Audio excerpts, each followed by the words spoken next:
Mike McConville here, Stratford, Ontario, Canada. We have this 66 Melody Maker. It's been altered from original. The finish was stripped off, and I'm sure Darcy could nail that original wine red Gibson finish in a heartbeat. But I thought before Jack even considers going there, we need to get the thing right up to snuff, 100% playable. Now, the other thing that was changed was these machine heads. Now, they are actually Gibson machine heads, much better quality than the original ones, but they're not original. So, you know, do you call the originality police and reverse everything? Well, in my humble opinion, at this point, they work beautifully. Keep the guitar in tune.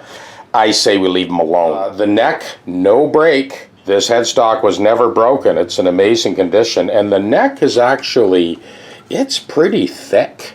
Very solid neck. I have brought this up in previous videos. I talked about how there's 6 different planes. It's got to be right this way, this way, this way, this way, and then finally this way or this way.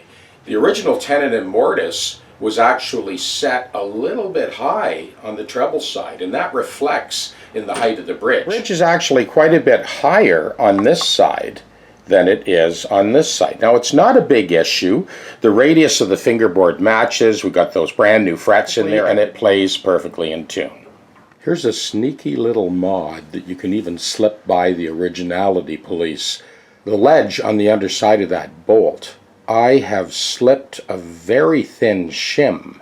So I took a washer like this, I cut it in half. So that little split washer has given us the perfect shim that's going to allow us a perfect press fit.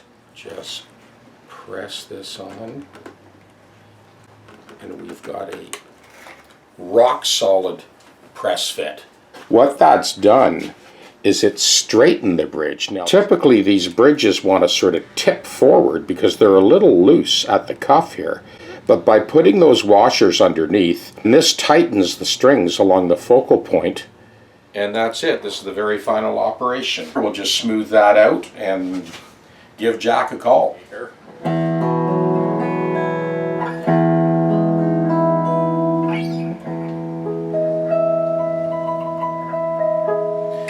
I've settled on a 11 to 49 with a 22 wound third, and it just feels probably a little more what Jack would be used to coming from a typical 10 to 46 string. So that's what we settled with.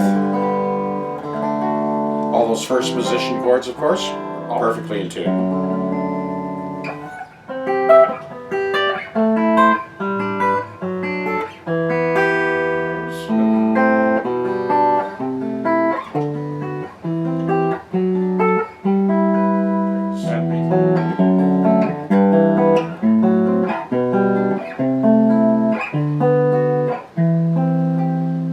It's not just that it plays perfectly in tune, but it's really nice to play.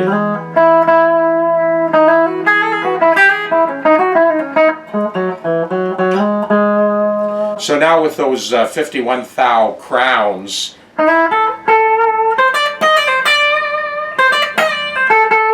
there's tons of traction. Of course, all the strings are fretting dead center on every crown all the way up. That has a lot to do with the intonation. But the higher crown definitely gives you a lot more traction with the left hand. I'm sure Jack will be happy.